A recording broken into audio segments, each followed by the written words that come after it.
क्या आपने कभी सोचा है कि यह विशाल पृथ्वी, जिस पर हम रहते हैं, अंतरिक्ष में बिना किसी सहारे के कैसे टिकी है? विज्ञान कहता है कि यह ग्रेविटी, गुरुत्वाकर्षण है। लेकिन हमारे प्राचीन पुराण एक बहुत ही अद्भुत रहस्य बताते हैं। पुराणों के अनुसार यह पूरा ब्रह्मांड किसी ग्रह पर नहीं, बल्कि एक अनंत सर्प के फन पर टिका है, जिन्हें हम शेषनाग कहते हैं। महर्षि कश्यप और कद्रु के पुत्र शेष ने जब अधर्म का त्याग कर तपस्या की, तब ब्रह्मा जी ने उन्हें एक कठिन कार्य सौंपा। उन्होंने कहा, हे शेष, इस अस्थिर पृथ्वी को अपने फन पर धारण करो ताकि यह संतुलित रह सके। तब से शेषनाग ने अपने हजारों फनों पर इस सृष्टि का भार उठा रखा है। कहते हैं कि जब शेषनाग थकावट के कारण अपना सिर हिलाते हैं, तभी धरती पर भूकंप आते हैं। लेकिन रुकिए, क्या यह सिर्फ एक कहानी है? अगर हम इसे ध्यान से समझें, तो इसमें गहरा विज्ञान छिपा है। शेष का अर्थ है जो अंत में बच जाता है, रेमनेंट।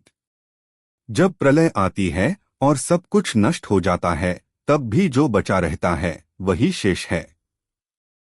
हमारी आकाशगंगा, मिल्की वे गैलेक्सी की बनावट को देखिए, यह बिल्कुल एक कुंडली मारे हुए सांप की तरह दिखती है। प्राचीन ऋषियों ने सर्प का इस्तेमाल समय, टाइम और ऊर्जा, एनर्जी को दर्शाने के लिए किया था।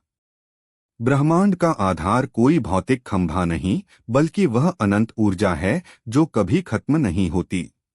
यही नहीं, हमारे शरीर के भीतर की शक्ति, जिसे कुंडलिनी कहा जाता है, उसे भी एक सोए हुए सांप के रूप में दिखाया गया है।